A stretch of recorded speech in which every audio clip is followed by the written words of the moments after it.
Hello students, welcome to the lecture number 5 of network analysis, subject code EX304. Till now we have completed the behavior of this resistance, inductance and the capacitance. This is our capacitance, okay. So these are the passive elements I have described you. These are the passive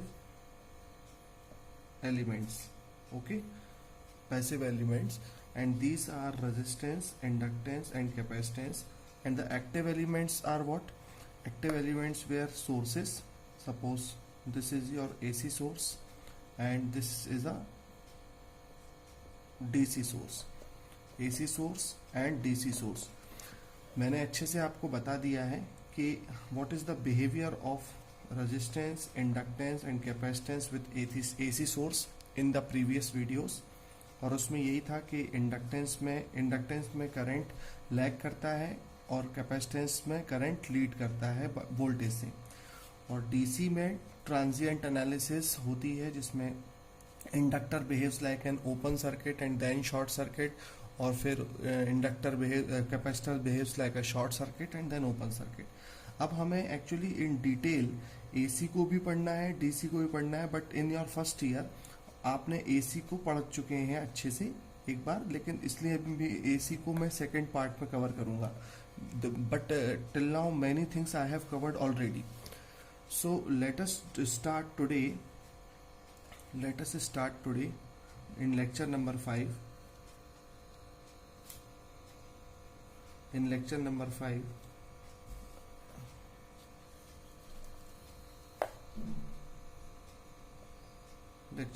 I have already written here. In this lecture, let us start today DC circuit analysis. DC circuit analysis. Okay, we will do this. Down in अब इस DC circuit analysis में what things we have to study? In DC circuit analysis, two things we have to mainly study, and that is the initial and final conditions. Initial and final conditions.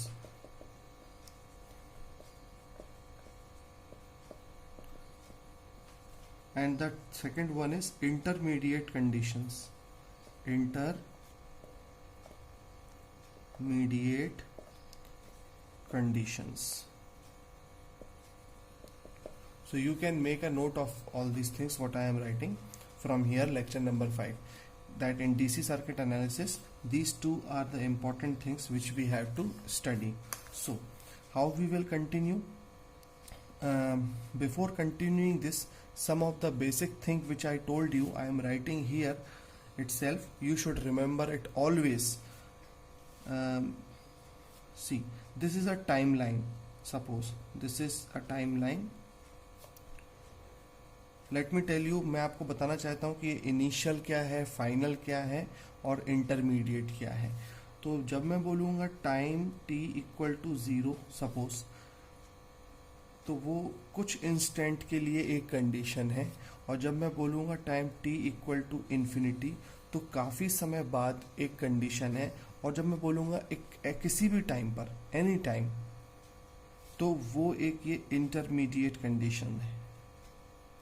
तो there are time t equal to T at any time t. ये तीन conditions हैं जिसमें से behaviour आप जान चुके हैं.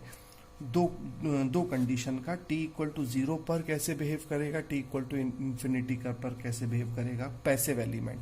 तो मैं यहाँ पे लिख भी देता हूँ, resistor will behave like a resistor always. This is not the correct way, I think. मैं इसको यहाँ पर लिख देता हूँ, register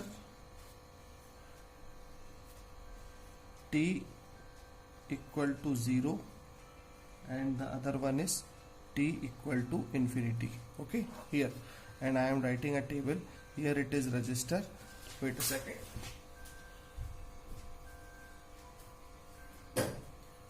Here it is t equal to 0 and here it is t equal to 0 in infinity.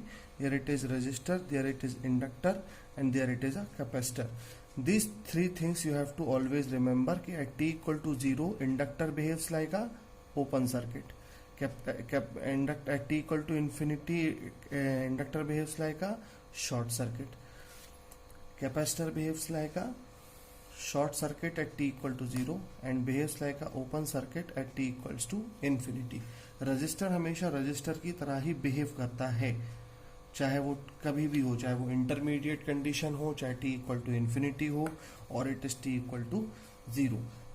Now ये चीज अच्छे से आपको एक्सप्लेन कर दी थी क्यों. अब let us try to do some numericals. ये न्यूमेरिकल हमें करना है और वहीं आपको समझ में आएगा इसका सेंस. तो ये बेसिक अंडरस्टैंडिंग के साथ वी विल मूव अहेड. ये आपको याद रखना है, ओके, हमेशा. तो numerical is question number 1. I am taking from a book. और ये जो डीसी सर्किट एनालिसिस है, ये जो डीसी सर्किट एनालिसिस का जो थ्योरी पोर्शन है, ये हमने ऑलरेडी कवर कर लिया है इन द पीपीटी वीडियोस. अब हमें न्यूमेरिकल से ही इसको कंसेप्ट को मजबूत करना होगा, ओके.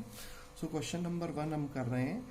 क्वेश्चन नंबर 1 है switch, you can note down this question, is closed, switch is closed at t equal to 0, okay, in a circuit shown below. Find I0 plus di by dt 0 plus I infinity and I of t. और question का circuit है, this is your circuit.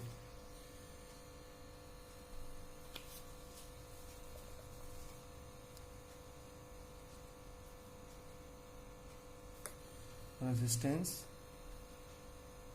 inductance, and it is supplied by a battery. और ये switch है, this is a switch, this is a voltage source. ये एक voltage source है, ये स्विच है, ये रेजिस्टेंस है और ये इंडक्टेंस है. ऐसे समझिए कि अभी ये स्विच ओपन है, ये स्विच खुला हुआ है. अगर स्विच खुला हुआ है तो करंट पास हो रहा होगा क्या? बिल्कुल नहीं हो रहा होगा.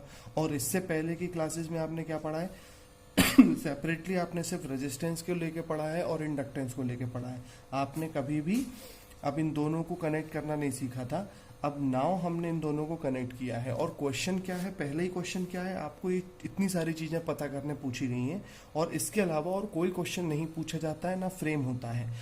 हाँ, एक दो टर्म्स आपने पढ़ी हैं, एक करंट, एक वोल्टेज. अभी हम पहले फिलहाल करंट पता करना शुरू कर रहे हैं, फिर वोल्टेज पर आएंगे, ओके. और वोल्टेज भी हम कैपेसिटर में पता करेंगे. ये धीरे धीरे अभी आपको समझ में आता जाएगा. तो ये जो I0 लिखा है, ये जो I इन्फिनिटी लिखा है, ये जो I0 प्लस लिखा है, ये जब टर्म लिखी हुई है तो इन टर्म्स को हम कहते हैं क्या? डीसी सर्किट एनालिसिस में इनिशियल एंड फाइनल कंडीशंस. और जो ये जो I ऑफ t लिखा हुआ है, इसको कहेंगे हम इंटरमीडिएट कंडीशन. यहाँ देख के समझ में आ रहा है, t इक्वल टू 0 पे कोई भी वैल्यू हम पता करेंगे, चाहे वो करंट 0 की वैल्यू हो, करंट 0 प्लस की वैल्यू हो, या इन्फिनिटी पे पता करेंगे. करंट इन्फिनिटी पे I इन्फिनिटी कहलाएगा. अगर यहाँ पता करेंगे इस जगह पर, तो वो भी इनिशियल एंड यहाँ पे इनिशियल कंडीशन कहलाएगी, यहाँ पे फाइनल कंडीशन कहलाएगी. और this in the between time it will be known as intermediate conditions, okay. So let us continue solving this problem. You may note down this problem. I am waiting for you to note or 10 seconds, or you can take a pause here also. So let me continue now here. I am rubbing the above portion. I hope you have already noted these things.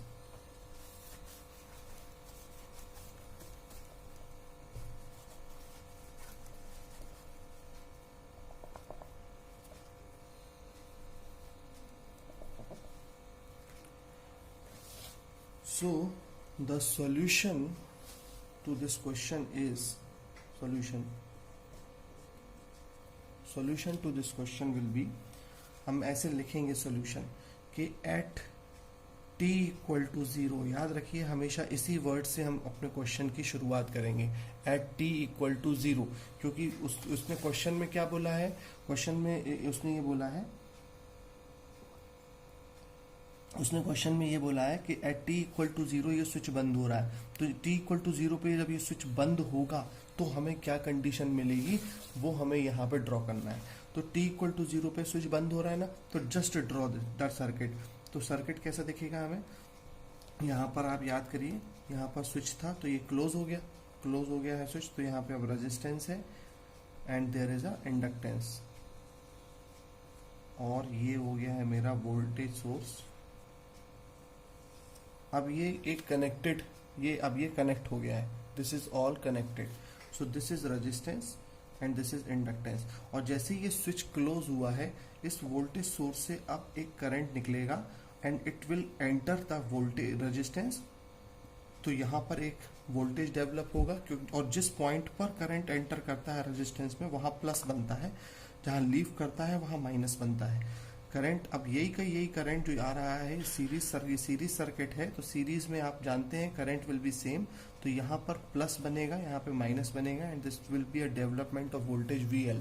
तो कहने की बात ये है कि Kirchhoff's voltage law अगर हम लगाएं, KVL अगर हम लगाएंगे तो हमको KVL में क्या मिलेगा, just write the equation, voltage is equal to voltage of the resistance plus voltage of the inductance. लेकिन ध्यान रखने वाली बात स्टूडेंट्स ये है कि ये सर्किट एक रजिस्टिव सर्किट नहीं है, R और R के आपने सिंपल किरचॉफ्स वोल्टेज लॉ लगा दिया, ओके। यहाँ पर बिहेवियर थोड़ा सा डिफरेंट रहता है DC में, इसीलिए ये सब्जेक्ट नेटवर्क एनालिसिस में पढ़ाया जाता है। तो अगर मैं इसको ओपनली लिख दूं इस इक्वेशन को एक बार, तो V equal to, just write the equation, अभी ये सोच के लिख दीजिए सबसे पहले तो इक्वेशन नंबर 1 की, अभी हमें कोई हम ओपन और शॉर्ट करने नहीं चाहते हैं, अभी हम सिर्फ और सिर्फ उसकी इक्वेशन लिखना चाहते हैं। So write this equation, V equal to will become, what is this VR, current into resistance, ये याद रखिए, voltage is equal to resistance पे फॉर्मूला क्या है I इंटू R, और इंडक्टर में फॉर्मूला क्या है, ये मैंने अपने पुराने सबसे शुरुआत के जो 3 वीडियो है, जो अभी आपका टेस्ट भी होगा उस पे बना चुका हूँ, LdI/dt, this is the formula, ये आपको याद रखना होगा कैसे भी। अब यहाँ पर आप छोड़ दीजिए ये, इसको इक्वेशन नंबर 1 बोल के, ये समझ के कि अभी एट t इक्वल टू 0 जब ये स्विच बंद है तो ये इक्वेशन आपने फॉर्मुलेट करी। लेकिन स्टूडेंट्स हमें अब जानना है, हमें ये मालूम है, हमने ये पढ़ा है कि जैसे ही t इक्वल टू 0 पर बंद होगा तो चलो ये इक्वेशन तो एक्सेप्टेबल है, लेकिन what is the value of current eight I0, ये हमसे पूछा गया है, ये हमें फाइंड आउट करना है। What is the current I0, what is the current I0 plus, ये हमें फाइंड आउट करना है। तो हम क्या कहेंगे, हम कहेंगे at t equal to 0 plus, मतलब जैसे ही स्विच ये बंद हुआ उसके बिल्कुल माइन्यूट सेकंड बाद, आप बताइए सडन जब ये स्विच बंद होगा तो ये इंडक्टर कैसे बिहेव करेगा। अभी थोड़ी देर पहले मैंने आपको बताया था at t equal to 0 inductor behave like a open circuit, यानी कि ये ओपन हो जाएगा। तो अगर ये सर्किट ओपन हो गया है तो ओपन होके क्या कैसा बन जाएगा, ये बन जाएगा ऐसा रेजिस्टेंस, और यहाँ था आपका ये वोल्टेज सोर्स, और इस जगह पर इंडक्टेंस लगा हुआ था इफ यू रिमेम्बर, तो ये जगह हो जाएगी ओपन, एक स्विच की तरह बन जाएगी। जो स्विच पहले क्वेश्चन में गिवन था अब वो स्विच यहाँ बन जाएगा कुछ देर के लिए, t इक्वल टू 0 प्लस के लिए। तो बताइए, सोच के बताइए, अगर ये ओपन हो गया है तो क्या करंट पास होगा। अब कई स्टूडेंट्स ये सोचते हैं कि सर रेजिस्टेंस में तो करंट जाएगा, अगर वो ऐसा सोचते हैं तो गलत सोचते हैं स्टूडेंट्स। करंट का एक नेचर होता है, ये आपको समझना होगा। अगर पॉजिटिव से टर्मिनल से लेके नेगेटिव टर्मिनल तक का उसको पाथ जब तक नहीं मिलेगा तब तक किसी भी जगह करंट फ्लो नहीं होगा, ये समझ लीजिए आप, ये आपको ध्यान रखना होगा। तो अगर जब ये पॉजिटिव और नेगेटिव के बीच का टर्मिनल ओपन है किसी भी तरीके से थोड़ी देर के लिए, तो यानी कि किसी भी जगह आप करंट नहीं जाएगा, वो ओपन ही कहलाएगा। तो यहाँ पर ये किस समय के लिए है, t इक्वल टू 0 प्लस पर, तो I0 प्लस इस समय के करंट को हम बोलते हैं t इक्वल टू 0 प्लस के समय को करंट, टाइम के करंट को हम बोलते हैं I0 प्लस। तो I0 प्लस जो होगा वो होगा आपका 0, और I0 भी की होगा जो होगा आपका 0, और ये आपने निकाल लिया है अपना answer. Please note it down at t equal to 0 plus, और I hope you have understood this clearly. Okay, now moving, यहाँ you can take a pause here and you can note it down. And now moving ahead, अब मुझसे third चीज क्या question में पूछी गई थी, इफ यू सी मुझसे पूछा गया है I infinity। तो let me rub this, I need a space, तो मैं अब इसको रब कर रहा हूँ। पूरा क्वेश्चन मुझे याद है, I hope you are also remembering the question. Now the third part of the question is, the third part is calculating I infinity. तो अब याद करिए, if the switch is closed for a long time, अब बीच का time पे भी पता करना है, आई ऑफ टी भी पता करना है, but it is a critical case, वो थोड़ा सा लेंदी पार्ट है। पहले हम इनिशियल और फाइनल कंडीशंस कैलकुलेट करना सीखेंगे, उसके बाद आई ऑफ टी में आएंगे, क्योंकि वो हमें इस इक्वेशन से मिलेगा I of t, and it is a differential equation, और डिफरेंशियल इक्वेशन के सॉल्यूशन करना पहले सिखाना पड़ेगा आप लोगों को, उसके बाद आई ऑफ टी निकालते बनेगा। ओके, इसलिए पहले हम सिर्फ आइडिया निकालना, पहले हम सिर्फ इनिशियल और फाइनल कंडीशन निकालना सीखेंगे। Okay, this is very very interesting topic students. I of infinity पता करना है। आई ऑफ इन्फिनिटी बड़ा सिंपल है, अगर मैं देख के यहीं पे बता दूं, आगे कंटिन्यू ज़्यादा लेंथी वीडियो ना करूं, तो यहाँ पे वोल्टेज है, रेजिस्टेंस है, इंडक्टेंस है। यहाँ पर देखो स्टूडेंट, ये इंडक्टर ओपन की तरह बिहेव किया था, अब कैसे बिहेव करेगा, बहुत देर बाद ये जगह जो है वो शॉर्ट की तरह बिहेव करेगी। तो अगर मैं सीधा बता दूं आपको, तो ये रेजिस्टेंस है, और इन्फिनिटी टाइम पर टी, आई ऑफ इन्फिनिटी और टी इक्वल टू इन्फिनिटी पर, मैं बीच में लिख देता हूँ, टी इक्वल टू इन्फिनिटी पर ये जो इंडक्टर यहाँ पर लगा हुआ था ये शॉर्ट हो जाएगा, और अगर ये शॉर्ट हो जाएगा like this, then this is your voltage source, this is your voltage source and this is your resistance, and now this place is short. If this place is short, इसका क्या मतलब हो रहा है, इसका मतलब ये हो रहा है कि at t equal to infinity पर वोल्टेज सोर्स से सारा का सारा current will pass like this. देखो क्लोज सर्किट बन रहा है कि नहीं बन रहा है, ultimately we have to watch this कि हाँ yes there is a close circuit. और अगर क्लोज सर्किट है, पहले यहाँ पर ओपन सर्किट है टी, और यहाँ पे क्लोज सर्किट है, क्लोज सर्किट है, इंडक्टर ने एक स्विच की तरह बस काम किया, क्लोज सर्किट है। तो अब बताओ कौन कौन है इस क्लोज सर्किट में, इस करंट आई इन्फिनिटी की वैल्यू क्या होगी, कौन कौन है इस क्लोज सर्किट में, जस्ट सी दैट, बस उतना ही देखना है, इस करंट को निकालना है। तो इस करंट को निकालने, इस क्लोज सर्किट में है ये वोल्टेज और रेजिस्टेंस, तो the answer will be I infinity equal to V by R, that's it. ये आपने एक और आंसर निकाल लिया, ठीक है। अब सबसे इंपॉर्टेंट चीज आ रही है, एक चीज इस क्वेश्चन में पूछी गई है, find D I by D T at 0 plus. ये एक अलग ही चीज पूछी गई है इस क्वेश्चन में, ये कैसे पता करेंगे। तो स्टूडेंट्स, मैंने आपको बताया जब भी किसी भी टाइप के क्वेश्चंस की शुरुआत करेंगे तो कैसे करेंगे, हम लोगों को इस क्वेश्चन की शुरुआत कैसे करनी है, by writing this equation v equal to V R plus V L. तो ये इक्वेशन जो है इस इक्वेशन का यूज करेंगे हम ये वाला पार्ट निकालने के लिए। तो अब आपको ये समझना है कि जब भी क्वेश्चंस में I0 पूछा जाएगा, आई इन्फिनिटी पूछा जाएगा, या I0 प्लस पूछा जाएगा, तो इन चीजों को सॉल्व करना, देख के ही सर्किट को देख के ही सॉल्व कर देते हैं स्टूडेंट्स। पहला क्वेश्चन तो मैंने आपको बहुत डीपली समझाया है, लेकिन आपकी प्रैक्टिस होनी चाहिए कि आप ये तीनों इनिशियल कंडीशंस को वॉच करें सर्किट को, by visual inspection you should answer the circuit, you should answer me that what are these initial and final conditions, and but here you can take time, इस जगह पे आप time ले सकते हैं। so let us see at t equal to 0, at t equal to 0 हमें equation number 1 क्या थी, इक्वेशन 1 क्या है हमारी, v equal to I into R plus L into D I upon D T. This is my equation number 1 if you remember, correct. अगर ये equation number 1 है मेरी, तो at T equal to 0 plus, at T equal to 0 plus, T equal to 0 plus क्या हो जाएगा, T equal to 0 plus जो भी चीजें हैं मैं देखो कैसे लिखूंगा, v इक्वल टू करंट 0+ लिखना पड़ेगा।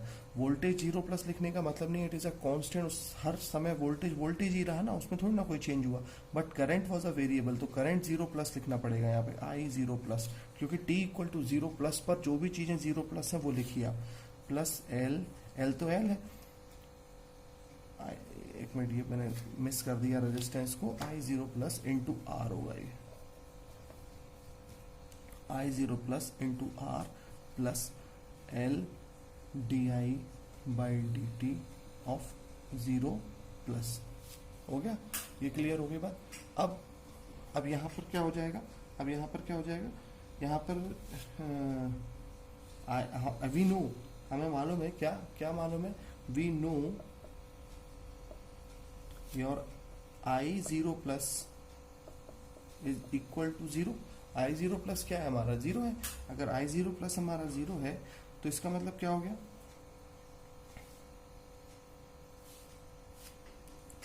इसका मतलब ये हो गया कि just substitute this value here, इस वैल्यू को सब्सटीट्यूट कर देते हैं यहाँ पर, तो V इक्वल टू हो जाएगा मेरा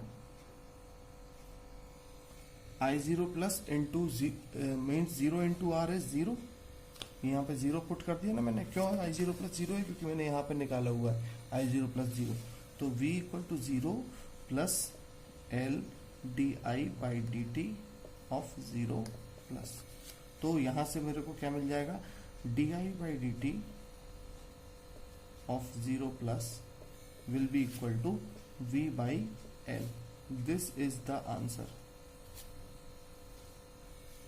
इस तरीके से आपको नेटवर्क एनालिसिस में आप क्वेश्चंस को सॉल्व करना है, आपसे यही पूछा जाएगा I 0+, और ये जो चीज़ अभी जो मैंने बताया आपको I इन्फिनिटी नहीं था, ये क्या था, I of t, this is the next part, ये बस मेरा नेक्स्ट पार्ट है, ये हमें अभी आगे कंप्लीट करना है। लेकिन फर्स्ट ऑफ ऑल ये एक सिंपल आरएल सर्किट था स्टूडेंट, इस सिंपल आरएल सर्किट में आपने अभी ट्रिक्स लगाई हैं, अब एक बार आरसी सर्किट में लगा लेंगे इस चीज़ को हम, और नेक्स्ट वीडियो में RC circuit will be your homework, और नेक्स्ट सर्किट में हम कॉम्प्लिकेटेड सर्किट के इनिशियल एंड फाइनल कंडीशंस को सॉल्व करेंगे, 4 से 5 क्वेश्चंस हम करेंगे, 3 मैं यहाँ पे करूँगा, बाकी 2-3 आप लोग उसको प्रैक्टिस करेंगे, मैं यहीं पर होमवर्क दूंगा उनको, और ये करने के बाद हम इस I ऑफ t पर पहुंच पाएंगे, क्योंकि इनिशियल और फाइनल कंडीशंस को जानने के बाद ही, क्योंकि इसका एप्लीकेशन, इसका यूज़ आएगा यहाँ पे, इस आंसर को निकालने में इनका यूज़ ज़रूरी है।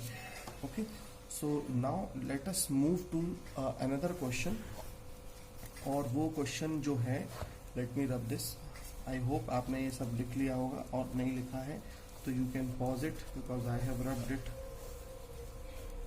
पॉज करके आप उसको एक बार देख सकते हैं। और today's question number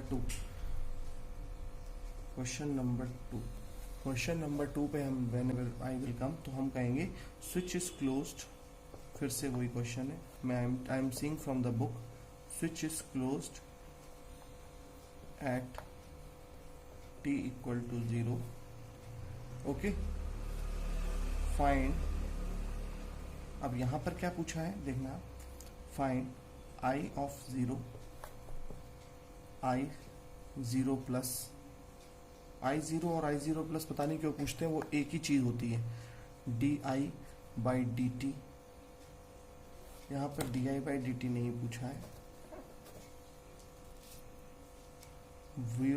we C of 0+, we सी मतलब वोल्टेज ऑफ कैपेसिटर एट 0+, ठीक है ना, वोल्टेज ऑफ कैपेसिटर एट 0+ पूछा गया है, और dV by D T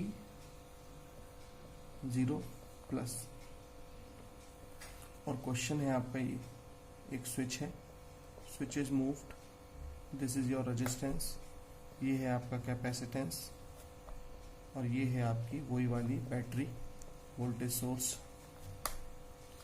this is your resistance, this is your capacitance, this is your voltage source, और switch is closed at t equal to 0।